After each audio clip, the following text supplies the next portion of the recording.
I was looking at books that I still need to do reviews for and realized that I'm very late on this one, so better late than never. We're going to do Jaran by Kate Elliott.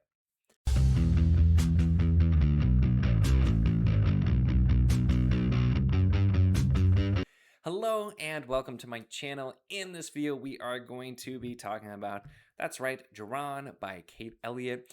This is the first in the Jaran series, and there are multiple books here, and this is technically the, I think, debut for Kate Elliott as Kate Elliott, although she did write under another name before and had some books prior to this. But this is very, very early Kate Elliott, and I'd been really interested to try this for quite a while because it's also sci-fi, and I've primarily read Kate Elliott's fantasy, and that's the stuff that I've enjoyed. I've read some stuff a mix, but I've been really excited to try this for a while, and this was one of our backlist book club picks. And so finally, I did get to read it for this. And now this is also something quite different from what I was overall expecting, and in good ways, I think, overall with it.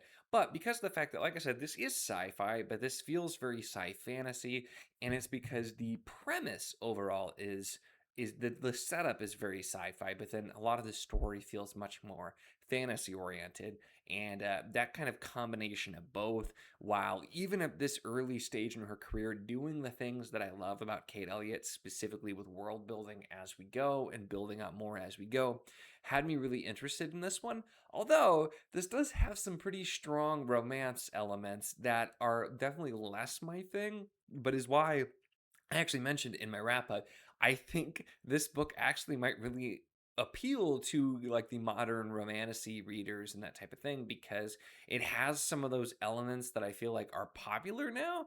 And so maybe just Kate Elliott being ahead of her time, wouldn't be the first time here. But there's a lot here. So I do want to read the description of this one because I think it does a good job of setting the stage, and then we're going to talk a little bit more about it. But so the description here is: a woman seeks her destiny among a clan of nomadic warriors trapped in interstellar intrigue.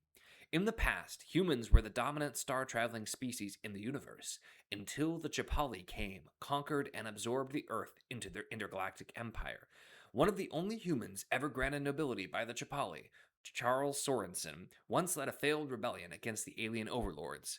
Now, his sister Therese has abandoned her homeworld, impelled by a broken heart to seek a new life among the worlds her brother rules.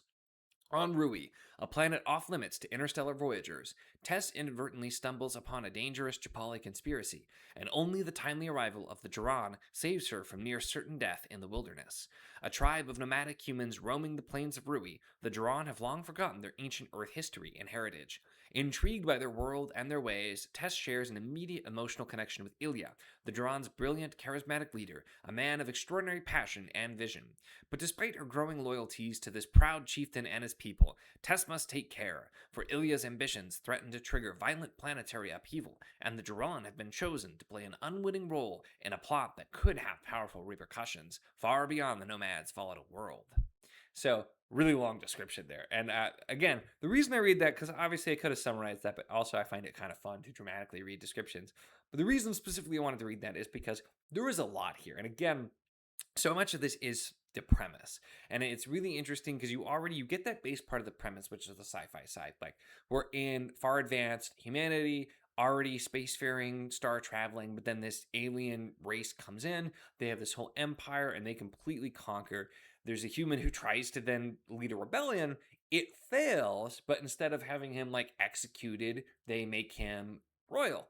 And you get a lot more about this alien culture as well, and they're incredibly focused on rank, and it's unthinkable that someone would ever try to do anything outside their rank, and the hierarchy is extremely important. So basically, it seems like they recognize that because he did this, he must actually need to be a higher rank. So I find that fascinating, and getting to explore some of this alien culture and their ideas is interesting.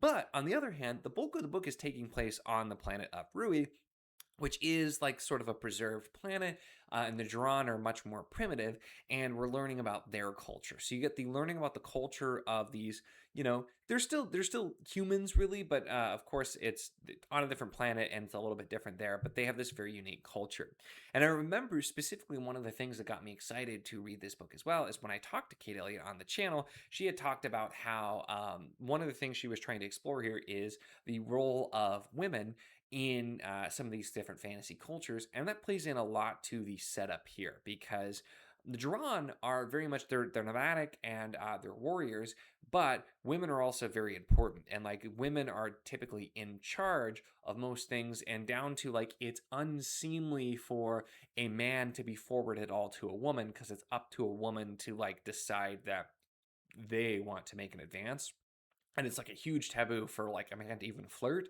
And so some interesting things there, and with women being incredibly important. And yet on the other side, the way that people get married is a man goes and cuts a woman with his sword, and that is what like marking her and like claiming her. So it's kind of like both sides. I could normally you would see maybe that side from the male half, but the female side, it's also incredibly important. But again, marking somebody who is not willing also would be like unheard of as well. So it's this incredibly interesting kind of thing. That's where you get the little bit of like the toxic modern romantasy type of stuff in there, I feel like, though, too, which is popular.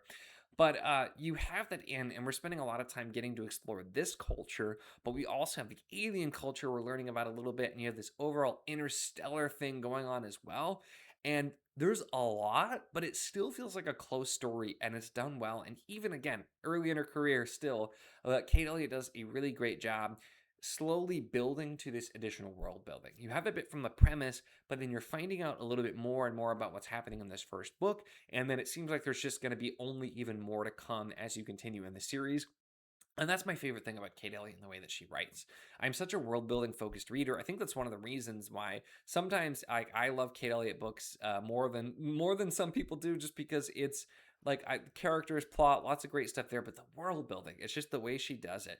I think is just she very unique in we're not just being thrown into it. We're not just like info dumping here and there. It's this very slow build up as we go. It's done very organically for the most part, and she manages to accomplish it, especially in Crown of Stars, to just create this incredibly vast and complex and detailed world, but to do it over time and kind of just ease you into it in such a natural way. And I already see the startings of that in Jaran. So while the romance elements, which again, I have to say, really are a big part of this book. This is quite romance heavy. She did warn me of that too when I talked to her, but that is a big part of it. But it's learning about the cultures and also just the overall world building that really have me intrigued. So while this is certainly not going to end up being one of my favorite Kate Elliott series, I would be surprised anyway. I am very intrigued to continue and certainly will be continuing. And I think, again, if you've read Elliott and you're interested in her work in general, this is a good one to check out because there's a lot of good stuff there.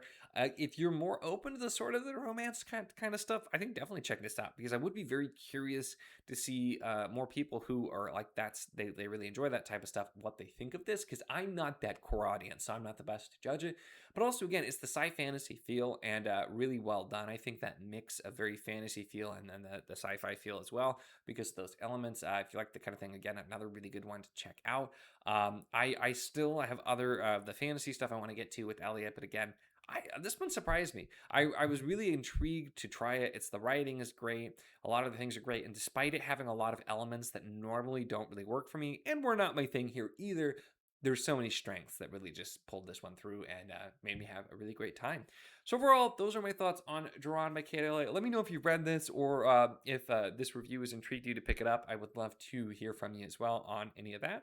So let me know in the comments. Make sure to give the video a like if you enjoyed it. Check the links in the description as always for the Patreon if you want to support what I do, as well as the Wizard of the Enclave Discord if you want to chat books, whether this book, other books, really anything at all. It's a lot of fun and we'd love to have you.